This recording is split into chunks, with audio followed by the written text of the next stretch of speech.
नमस्कार दोस्तों, अकाउंट्स मस्ती चैनल में आपका एक बार फिर स्वागत है। आज हम chapter number 6 dissolution of partnership firm के आगे के क्वेश्चंस करने वाले हैं। इससे पहले वाली वीडियो मैंने डाल चुकी है जिसमें मैंने क्वेश्चन नंबर 25 तक के सॉल्यूशंस बता चुके हैं। क्वेश्चन नंबर 26 जो है वो जनरल एंट्री वाला है, जो मैं नहीं करवाऊंगी। मतलब मैंने भी नहीं किया था वो वाला क्वेश्चन, इसलिए मैं आपको नहीं करवाऊंगी। मैं यहाँ क्वेश्चन नंबर 27 से 30 तक आज इस वीडियो में आपको बताऊंगी। चलिए, और मैं आपसे ये भी कहना चाहती हूँ कि मैंने बहुत सी वीडियोस इस चैनल पे अपलोड कर चुकी हूँ। अगर आपको किसी भी चीज़ में डाउट हो तो आप मुझसे कमेंट करके पूछ सकते हैं। Jaya, Priya and Sia are partners in a firm sharing profit loss in ratio of 3:1. They agreed to dissolve the firm 31st March 2018. On that date their balance sheet was as follows. ये उसकी balance sheet दी है। आपको तो पता ही होगा कि realisation account में हम कैश नहीं लेते और कैपिटल नहीं लेते, सिर्फ लेंगे फिक्स्ड असेट्स, करंट असेट्स और क्रेडिटर्स। सबसे पहले ये पढ़ लेते हैं। 10% less of book value was received from assets. मतलब कि ये जो असेट्स है हमारे पास, इस पे हमें 10% लेस पैसे मिले। मतलब इन दोनों का जो टोटल है उससे हमें 10% लेस पैसे मिलते हैं। ये मैं आपको जब क्वेश्चन करूँगी तो ज़्यादा अच्छे से बता पाऊँगी, क्योंकि उसमें हमें जो भी करना रहता है वो हम बाद में ही कर पाते हैं। Creditors were paid in full. Creditors के जितने पैसे हमें उतने ही में पे करना है। The dissolution expense were 1000 was paid for doubtful liabilities. Prepare realisation account. चलिए बना लेते हैं रियलाइजेशन अकाउंट।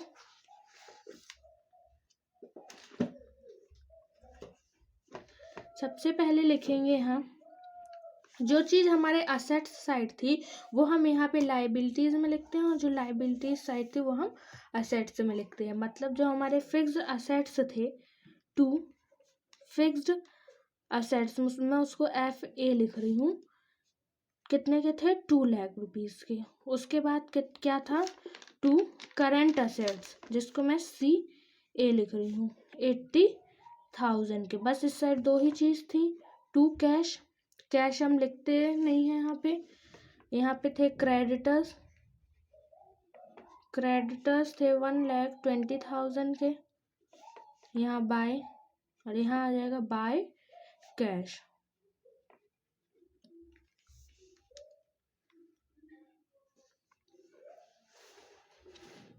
अब हम सबसे पहले क्रेडिटर्स को पेड ऑफ कर देंगे, तो लिखेंगे 2 क्रेडिटर्स।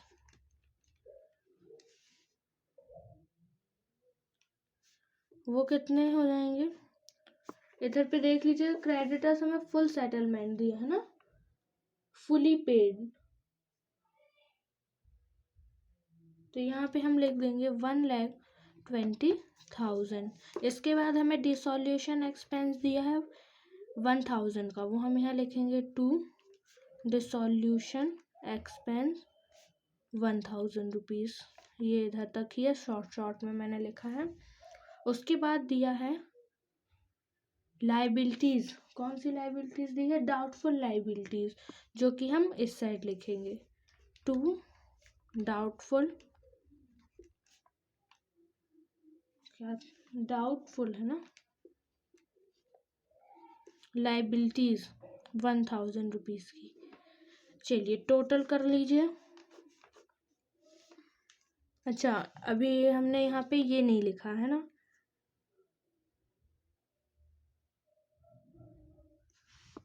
हम लोगों को क्या करना था, ये जो फिक्स्ड असेट्स और करेंट असेट्स थी इनका एडजस्टमेंट करना था। बुक में लिखा है 10% लेस फ्रॉम बुक वैल्यू। मतलब इन दोनों का एडिशन कितना हो जाएगा? 2 लाख प्लस 80,000, 2,80,000। यहाँ पे बता देती हूँ, 2,80,000। 2,80,000 का 10% कितना होगा? 2,80,000 का 10% हो जाएगा 28,000। कितना? 28,000। अब ये जो 28,000 आया इसको हम 2,80,000 में माइनस करेंगे तो वो कितना आ जाएगा? 2,52,000। चाहे तो आप करके देखिएगा, आ जाएगा 2,52,000। हमें दिया है कि असेट्स की, तो असेट्स क्या है? ये है और ये है, करंट असेट्स और फिक्स्ड असेट्स। हमने 10% लेस निकाला तो आ गया 28,000। 28,000 तो कम मिला हमें, मतलब 2,80,000 में से 28,000 लेस करना था, तो वही किया। तो वो आ जाएगा बाय असेट्स, लिख दे रही हूँ क्योंकि हमने दोनों असेट्स को प्लस किया है। तो वो आ गया हमारा 2,52,000। 2,80,000 में से 28,000 लेस करके। यहीं पे question complete.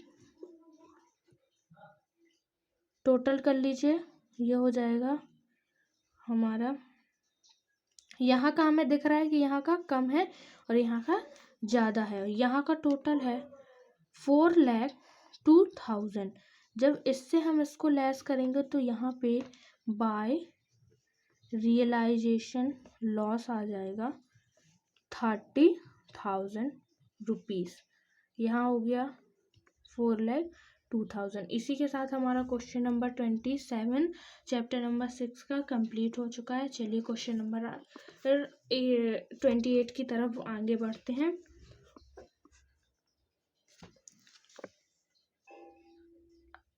Anjana, Padma and Parvati were partners in a firm. They are sharing profit and loss in ratio of 3:1. On 31st March 2018, they decided to dissolve the firm. Their position were as follows. ये balance sheet दी है जिसमें से हम cash नहीं लेते हैं। देखिए ये लोन जो है अंजना ने दिया है, अंजना पार्टनर है, मतलब ये लोन नहीं लेंगे, जनरल रिजर्व नहीं लेंगे क्योंकि ये पार्टनर्स कैपिटल अकाउंट में बढ़ता है। कैपिटल नहीं लेंगे, मतलब यहाँ से सिर्फ creditors, land and building, stock, investment, debtors और रिजर्व। अब देख लेते हैं। Stock and debtors realise 33,000 and 42,000।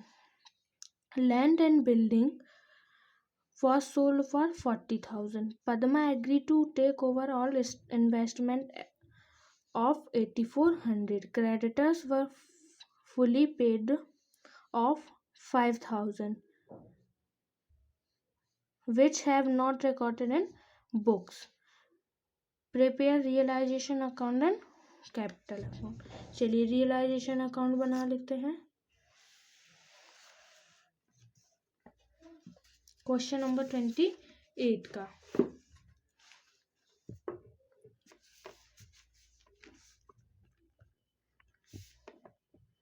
Realisation account, यहाँ आ जाएगा 2 लैंड एंड बिल्डिंग। पहले तो जो लिखा रहता है इस साइड वो हम यहाँ लिख देते हैं, लिख देंगे 2 स्टॉक। स्टॉक हमें ओल्ड बैलेंस शीट में 48,000 की दी है। 2 इन्वेस्टमेंट कितने के हैं? 10,000 रुपीज़ के। 2 डेप्टर्स 55,000 के। 2 कैश। अब हम यहाँ लिख लेंगे क्रेडिटर्स वाला। हमने बताया आपको सिर्फ क्रेडिटर्स ही आएगा इसमें।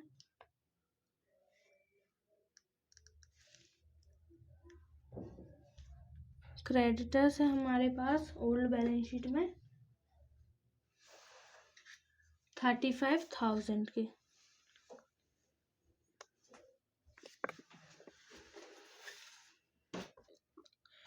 अब हम सबसे पहले क्रेडिटर्स को पेड ऑफ करेंगे। किसको? क्रेडिटर्स को। तो क्रेडिटर्स हमारे थे 35,000 को और बुक में एडजस्टमेंट दिया है creditors were paid 33,000 in full and final payment. तो लिखेंगे 2 क्रेडिटर्स 33,000 और हमें दिया है आउटस्टैंडिंग एक्सपेंस जो कि हम इस साइड लिखेंगे। तो यहाँ लिख लेंगे by cash. By outstanding expense. Outstanding expense कितने का हमारे पास 5000 का। इसके बाद हमें स्टॉक में बाय स्टॉक में हमें मिले 33,000। डेप्टर्स में हमें मिले 42,000 bye debtors 42,000 by investment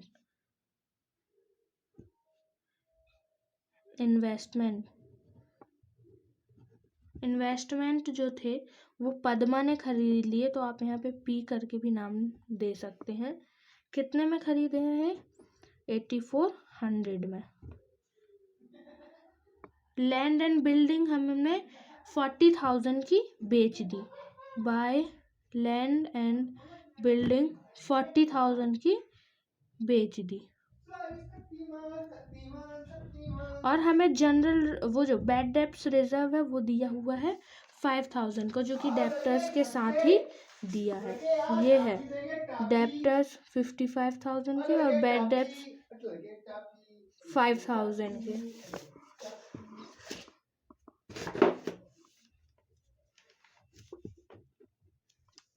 bad debts reserve कितने के दिए हैं? 5,000 के। टोटल कर लीजिए, टोटल आ जाएगा, यहाँ का टोटल है 19,800। नहीं सॉरी 1,98,000। ये देखिए ना, 52,000 है, ये हो जाएगा 1 लाख, तो यही हो जाएगा। ये है 1,98,000 रुपीज़। अब यहाँ आ जाएगा by realisation loss. Realisation loss में हमें कितने का लॉस हुआ? या इस 1,98,000 में से हम जब इसको लेस करेंगे तो ये आ जाएगा 39,600। ये मैंने पहले से ही करके रखा है, इसलिए मैं डायरेक्ट बता रही हूँ। आप लोग चाहे कि अगर आपको लगता है कि कुछ गलत है तो आप एक बार करके देख सकते हैं, और अगर कुछ ऐसा है तो आप मुझे बता दीजिए। ये हो जाएगा टोटल इक्वल। यहीं पे हमारा क्वेश्चन नंबर 28 भी कंप्लीट हो गया है। मैं आपको पहले ही बता चुकी हूँ कि इसमें जो भी पार्टनर कैपिटल अकाउंट बनेगा जो इम्पोर्टेंट होगा मैं आपको करवा दूंगी, और इसमें जो भी पार्टनर्स कैपिटल अकाउंट हमें बनाना है उसमें हमें ज़्यादा कुछ नहीं लेना है, सिर्फ कैपिटल लेनी है, रिजर्व फंड लेना है और रियलाइजेशन लॉस लेना है। और अगर किसी पार्टनर ने इन्वेस्टमेंट खरीदे हैं तो हम वो लिख देंगे और लोन लिख देंगे, बस। इसीलिए जो IMP पार्टनर्स कैपिटल अकाउंट होंगे तो मैं आपको बनवा दूंगी। चलिए अब हम क्वेश्चन नंबर 29 की तरफ बढ़ते हैं। बस 29 और 30 इस चैप्टर में सिर्फ यही क्वेश्चन बाकी हैं। P दिया है 29 क्वेश्चन दिया है। P and J are partners in a firm and they share their profit and loss in ratio of 4:3. They decided to dissolve their partnership firm on the date. P's capital was 65,000 and J's capital was 35,000. Creditors were 15,000 and cash balance was 1,270. From the remaining assets other than cash, 1,09,000 were realized. Dissolution expense were 1,250. Prepare balance sheet on the date of dissolution. देखिए ये जो question है, ये question है हमें जिसमें old balance sheet का भी अमाउंट यहाँ तक दिया है। ये जो ये दिया है ना कैश तक, ये हमें ओल्ड बैलेंस शीट बनाने के लिए दिया है। और ये जो दो चीज़ें दी हैं, डिसॉल्यूशन एक्सपेंस और ये असेट्स, ये हमें न्यू बैलेंस शीट मतलब जब हम रियलाइजेशन अकाउंट बनाएंगे ये दो चीज़ हम उसमें यूज़ करेंगे। तो सबसे पहले हमें इसमें बनाना पड़ेगा ओल्ड बैलेंस शीट। जब ओल्ड बैलेंस शीट बनाएंगे तो हमें उससे असेट्स की वैल्यू मिल जाएगी। जो असेट्स की वैल्यू हमें मिलेगी वो यहाँ पे डेबिट रहेगी, लेकिन जब हम रियलाइजेशन अकाउंट बनाएंगे तो वो क्रेडिट में चली जाएगी। इसीलिए हमें इसमें सबसे पहले ओल्ड बैलेंस शीट बनाना पड़ेगा। चलिए, ओल्ड बैलेंस शीट के लिए हमें जो जो चीज़ें दी थी, 2 से 3 चीज़ें हमें इसमें दी है। सबसे पहले ओल्ड बैलेंस शीट में हम क्या लिखते हैं? कैपिटल लिखते हैं।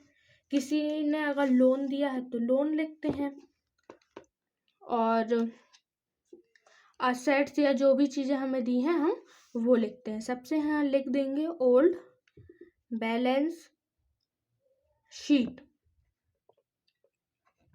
सबसे पहले लिखेंगे कैपिटल।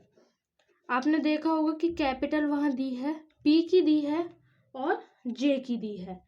पी की दी है 65,000 रुपीज़ और जे की दी है 35,000।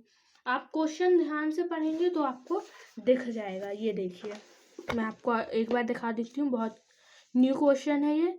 पीज कैपिटल 65,000 और जेस कैपिटल 34,000, क्रेडिटर्स 15,000 और कैश 1,270। मतलब क्रेडिटर्स हम किस साइड लिखते हैं?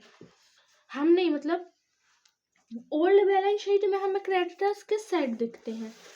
तो हमने देखा होगा कि क्रेडिटर्स हमें इस साइड दिखते हैं, तो हम यहाँ लिख देंगे क्रेडिटर्स। क्रेडिटर्स कितने के दिए हैं? 15,000 के। इन दोनों को प्लस करके लिखेंगे तो ये आ जाएगा 1 लाख। और क्या दिया है हमें? कैश दिया है। कैश कितना दिया है? 1,270 रुपीज़। इसका डिफरेंस जो आएगा, हमें तो साफ दिख रहा है कि यहाँ का अमाउंट ज़्यादा है, यहाँ का कम है, तो यहाँ पे कितना आ जाएगा? 1,15,000 रुपीज़। जब हम इससे इसको लेस करेंगे तो ये हमारे क्या निकलेगी? Fixed assets. इसको हम यहाँ पे निकल गई फिक्स्ड असेट्स। मतलब जब हमने इससे इसको लेस किया तो हमारी फिक्स्ड असेट्स कितने की निकली? 1,13,070 रुपीज़। 1,13,730 रुपीज़। ये हमारी क्या निकली? Fixed assets. इसकी मदद से हम बनाएंगे न्यू बैलेंस शीट या रियलाइजेशन अकाउंट। इसका टोटल आ जाएगा हमारा इक्वल। हम इसके बाद ये जो असेट्स है और ये क्रेडिटर्स, इन दोनों की मदद से हम बनाएंगे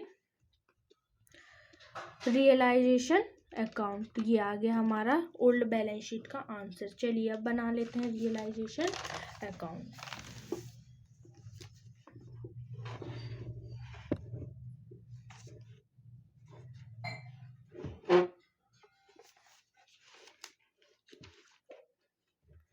यहाँ लिख लेंगे क्वेश्चन नंबर 29, रियलाइजेशन अकाउंट। सबसे पहले हम लिखेंगे फिक्स्ड असेट्स। फिक्स्ड असेट्स हमें इस तरफ दी थी, हमें इस तरफ आई थी कितने की? 1,13,073 की। तो हम इस साइड लिखेंगे 2 फिक्स्ड असेट्स 1 लाख। देखा था कि हमारे ओल्ड बैलेंस शीट में जो फिक्स्ड असेट्स आई थी वो आई थी 1,13,730 रुपीज़ की। और हमें क्रेडिटर्स थे हमारे 15,000 के। 15,000 के। बस यही 2 चीज़ दी थी। हम यहाँ लिख देंगे बाय कैश टू कैश। यहाँ लिखेंगे टू क्रेडिटर्स। क्रेडिटर्स हमने कितने के पे करने थे? 15,000 के, क्योंकि उसमें कोई एडजस्टमेंट नहीं दी। हम पहले भी बता चुके हैं कि अगर एडजस्टमेंट दिया हो नहीं दिया हो, क्रेडिटर्स और लोन पेड करना रहता है। और यहाँ दिया है टू डिसोल्यूशन एक्सपेंस कितने का दिया है? 1,250 रुपीज़ का। यहाँ पे आ जाएगा बाय फिक्स्ड असेट्स। हमने देखा होगा कि बुक में लिखा था 1,09,000 का, हमें इससे रिसीव हुए जब हमने ये फिक्स्ड असेट्स बेची। इसी के साथ हमारे यहाँ पे क्वेश्चन कंप्लीट। टोटल कर लीजिए, यहाँ का टोटल है 1,29,980। इससे जब हम इसको लेस करेंगे तो हमारा निकलेगा बाय रियलाइजेशन लॉस। कितने का लॉस आ जाएगा? 5,980 रुपीज़ का। यही बन गया हमारा रियलाइजेशन अकाउंट और क्वेश्चन नंबर 29 भी कंप्लीट हो चुका है। चलिए क्वेश्चन नंबर 20 पढ़ लेते हैं। सॉरी क्वेश्चन नंबर 30 है ये, सॉरी।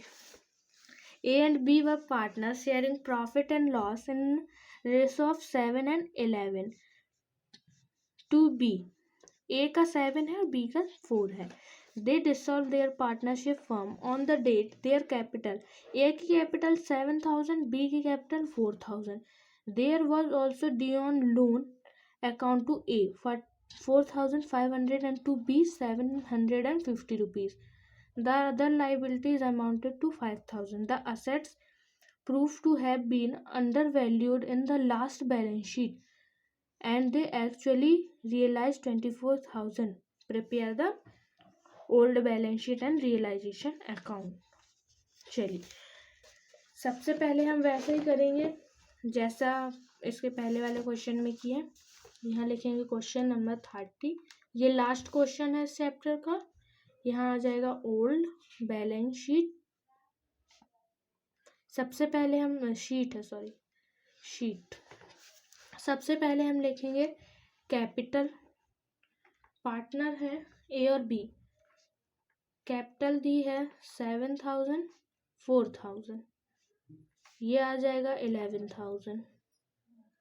लोन दिया है ए और बी दोनों ने। लोन ए का लोन है 4,500, बी का लोन है 750 रुपीज़। इन दोनों का टोटल आ जाएगा 5,250 रुपीज़। यहाँ साइड दिया है कुछ नहीं, इस साइड के लिए हमें कैश नहीं गिवन है। देखिए तो यहाँ पे हमारा क्या निकलेगा, फिक्स्ड असेट्स। यहाँ पे हमें एक चीज़ और गिवन है लाइबिलिटीज करके। आप देखिए लाइबिलिटीज गिवन है जो है 5,000 की। टोटल कर लीजिए, हम देखेंगे इस साइड तो हमारा कुछ दिया ही नहीं, मतलब इसका जो टोटल आएगा वही हमारी फिक्स्ड असेट्स होगी। टोटल आ जाएगा यहाँ का 21,250 रुपीज़, मतलब फिक्स्ड असेट्स आ गई 21,250 रुपीज़। क्वेश्चन 30 का ओल्ड बैलेंस शीट हमने बना लिया। अब हम बनाएंगे रियलाइजेशन अकाउंट्स, मतलब ये फिक्स्ड असेट्स जो थी इस साइड वो हम इस तरफ यूज़ करेंगे। यहाँ लिख लेंगे रियलाइजेशन अकाउंट। फिक्स्ड असेट्स 21,250 और ये क्या लिखेंगे यहाँ से हम, जो हमें वो दिया था क्या दिया है, डिसॉल्यूशन एक्सपेंस दिया है ना, रियलाइज्ड 24,000। आप बुक में क्वेश्चन पढ़िए, दिया हुआ है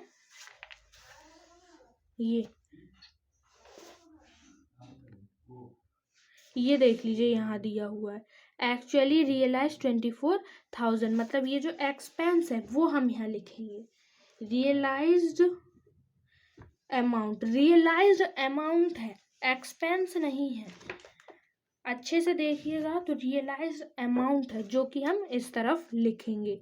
रियलाइज एक्सपेंस होता तो हमने आपको बताया कि अभी तक जितने क्वेश्चन किए तो वो यहाँ पे हम लिखते थे। बस यही दो एडजस्टमेंट दिए हैं। मेरे को पता इसमें ये जो रियलाइज्ड अमाउंट है ना ये फिक्स्ड असेट्स का है। किसका है, फिक्स्ड असेट्स का, मतलब ये जो इतने की थी जब हमने इसको बेचा तो इसमें हमारा फ़ायदा हो गया, तो जो फ़ायदा हुआ है वो हमारा रियलाइजेशन प्रॉफिट है। तो लिखेंगे टू रियलाइजेशन प्रॉफिट कितने का आ जाएगा 2,750 रुपीज़। इसी के साथ हमारा यहाँ क्वेश्चन नंबर 30 भी कंप्लीट हो गया। टोटल कर लीजिए, टोटल आ जाएगा सेम 24,000। मैं इसमें एक बार और बता देती हूँ। देखिए हमने यहाँ पे फिक्स्ड असेट्स जो निकाली वो यहाँ लिखे, इसमें ना हमें क्रेडिटर्स थे ना ही कोई एक्सपेंस था, तो हमने कुछ नहीं लिया, सिर्फ ये फिक्स्ड असेट्स ली जो कि हमने इस तरफ लिख दी। और ये जो फिक्स्ड असेट्स है जब हमने इसको बेचा तो हमें इसमें फ़ायदा हुआ। कितने का फ़ायदा हुआ 2,750, मतलब यही हमें निकालना था, इसीलिए हमने ये realisation account old balance sheet सब कुछ बनाया। अगर आपको वीडियो अच्छी लगी हो तो लाइक कीजिए और सब्सक्राइब कीजिए हमारा चैनल और शेयर भी कीजिए, जिससे ज़्यादा से ज़्यादा लोग इसे